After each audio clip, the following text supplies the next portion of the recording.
Pois muito bem, galera do YouTube, tô na área para mais uma aula do canal Smart Groups. E na aula de hoje nós vamos continuar com a nossa série que fala sobre razão e proporção. Na aula número 11 nós vamos estudar a regra de 3. Em proporcionalidade, grandezas são qualquer tipo de atributo que a gente possa medir, contar ou comparar. Por exemplo, imagina quando a gente observa o visor do aparelho de ar-condicionado e ele está registrando a temperatura de um ambiente. Essa temperatura ela pode ser dada em graus Celsius. Isso quer dizer que a temperatura pode ser medida em graus Celsius. Logo, ela é um tipo de grandeza. Ou então, quando nós determinamos a quantidade de peças que uma máquina produz mensalmente. Essa quantidade de peças pode ser contada, pode ser quantificada. Logo, a quantidade de peças é outro tipo de grandeza.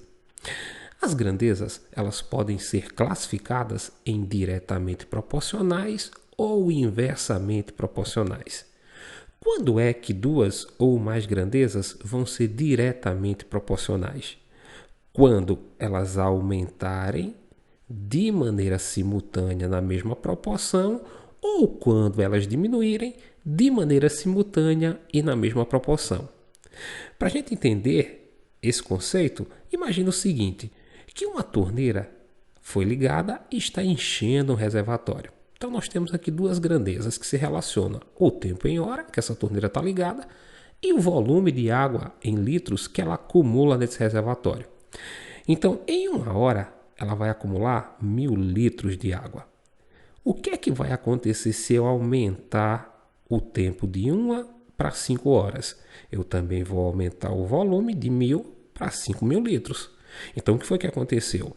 Quando eu aumentei o tempo, e esse aumento é indicado aqui por essa setinha voltada para cima, eu também aumentei o volume de água que está sendo acumulada dentro desse reservatório. Então, as grandezas aumentam simultaneamente e na mesma proporção. Então, são grandezas diretamente proporcionais. Agora, imagina que nesse mesmo tanque de água, eu digo o seguinte, em 5 horas, eu tinha dentro do tanque 5000 litros. Então, em 3 horas, quer dizer que eu só tinha 3000 litros. Então, o que foi que aconteceu? Quando eu diminuo aqui o tempo, isso é indicado por essa seta voltada aqui para baixo, eu também diminui o volume de água que foi acumulado dentro desse reservatório. Então, as grandezas, elas diminuem simultaneamente e na mesma proporção. Daí, serem grandezas também diretamente proporcionais. Além de diretamente proporcionais, as grandezas também podem ser inversamente proporcionais. E quando é que elas serão inversamente proporcionais? Quando uma aumentar e a outra diminuir simultaneamente na mesma proporção e vice-versa. Por exemplo, imagina que um automóvel ele vai fazer um percurso entre duas cidades. Se a velocidade desse automóvel for 90 km por hora, ele faz esse percurso em 2 horas. O que é que vai acontecer se eu aumentar a velocidade do automóvel para 120 km por hora? Eu vou levar menos tempo para fazer o trajeto entre essas duas cidades. Eu vou fazer esse trajeto em 1h30. Então, o que foi que aconteceu? Quando eu aumentei aqui a velocidade, eu diminuí o tempo que esse automóvel leva para fazer esse percurso, para fazer esse trajeto. Então, as grandezas, quando uma aumenta, a outra diminui simultaneamente e na mesma proporção. Daí, elas serem chamadas grandezas inversamente proporcionais. O que nós vamos fazer agora é aprender a resolver situações, problemas, usando regra de 3 simples que envolvam essas grandezas diretamente ou inversamente proporcionais. Uma regra de 3 é dita simples quando eu tenho só duas grandezas envolvidas em uma situação problema que envolvam grandezas diretamente proporcionais ou inversamente proporcionais. Então a gente pode dizer que uma regra de 3 é um processo prático que a gente utiliza para resolver situações problemas que envolvam duas grandezas que sejam diretas ou inversamente proporcionais. Para que essas situações problemas possam ser resolvidas, A primeira coisa que nós fazemos é identificar as duas grandezas que estão envolvidas nesse problema.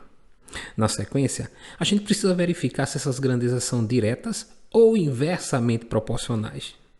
Para aí sim montar a proporção observando essas características das grandezas, ou seja, se elas são diretas ou inversas. E por fim, a gente aplica a propriedade fundamental das proporções, aquela que diz que em qualquer proporção o produto dos meios é igual ao produto dos extremos, para achar a resposta da situação problema. Vamos ver como é que a gente aplica essas ideias que foram ditas aqui em um exemplo. Uma motocicleta percorre 250 km gastando 20 litros de combustível. Mantendo a mesma velocidade para percorrer 350 km, essa moto irá gastar quanto de combustível? Então a primeira coisa que nós vamos fazer é identificar as grandezas que estão envolvidas aqui, que no nosso caso é a distância que ela percorre, que é dada em quilômetros, e o combustível que é consumido, que é dado em litros.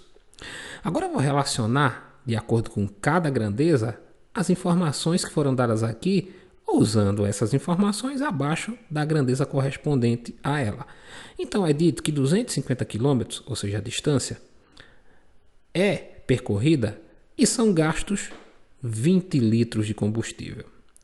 Então, para percorrer 350 km, eu vou gastar quanto de combustível?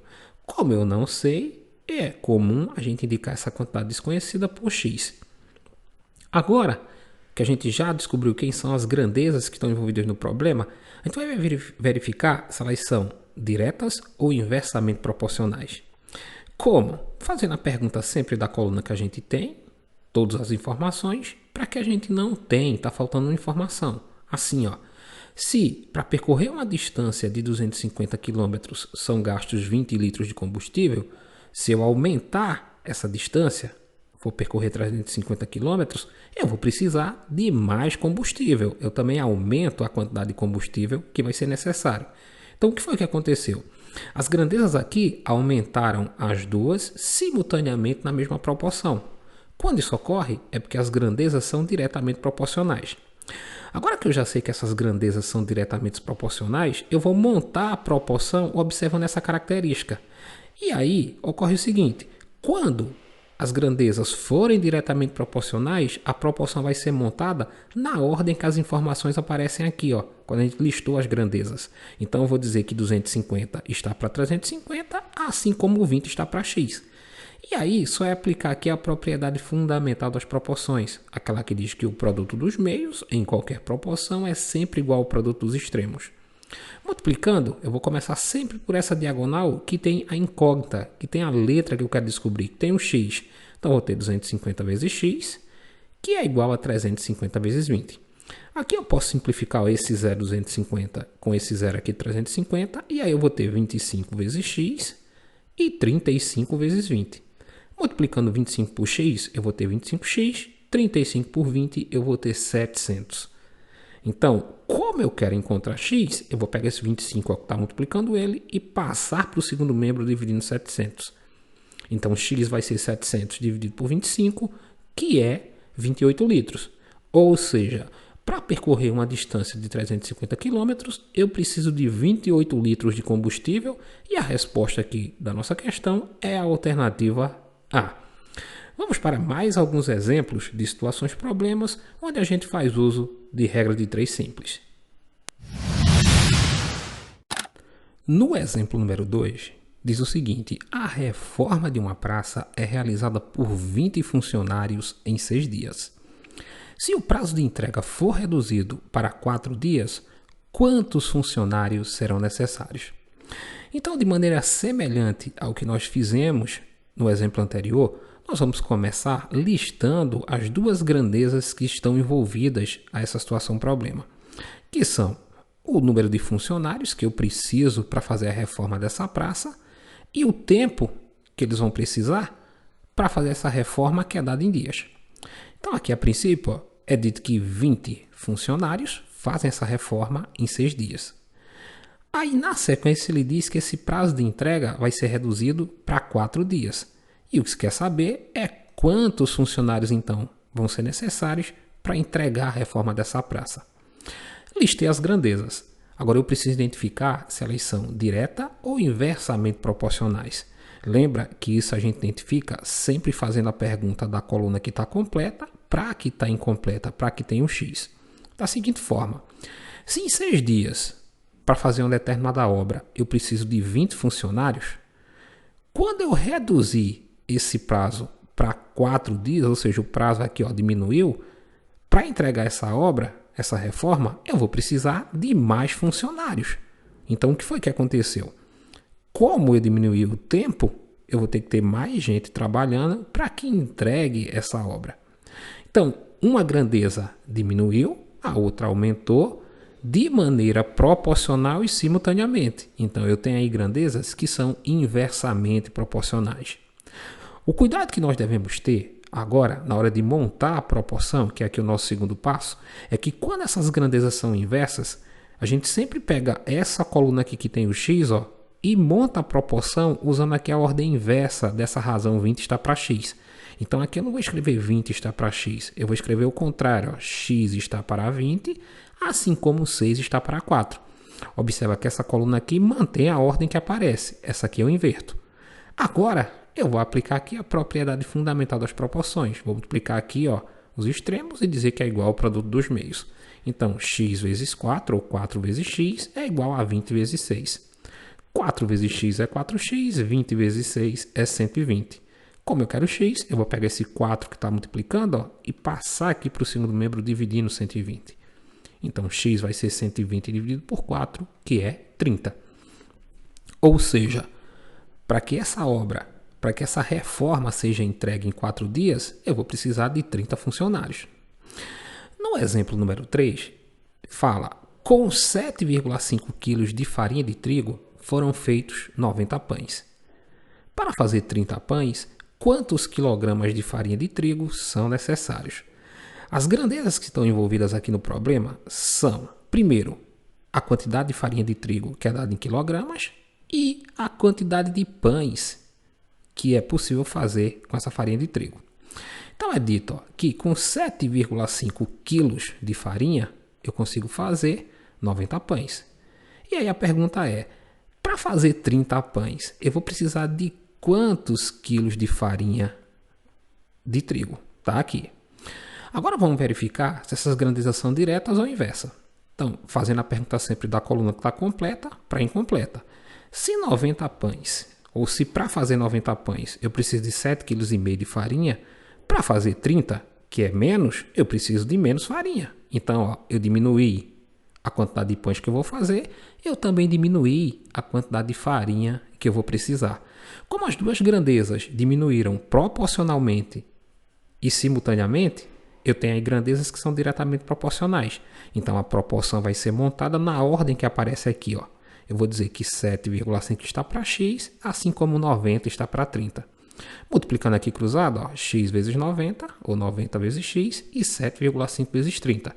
Aqui eu posso simplificar esse zero aqui do 90 com esse zero aqui do 30, e aí eu vou ter 9 vezes x, que é 9x, e 7,5 vezes 3, que é 22,5.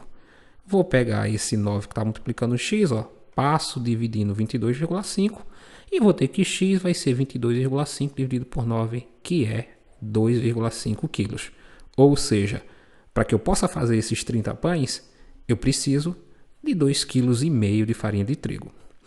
Bem, galera, essa foi mais uma aula da nossa série sobre razão e proporção. Se você gostou, deixa aí o seu like, faz o seu comentário, compartilha aí o nosso vídeo nas redes sociais e aproveita, se inscreve aí no nosso canal para estar nos dando aquela força, aquela moral grandiosa de sempre.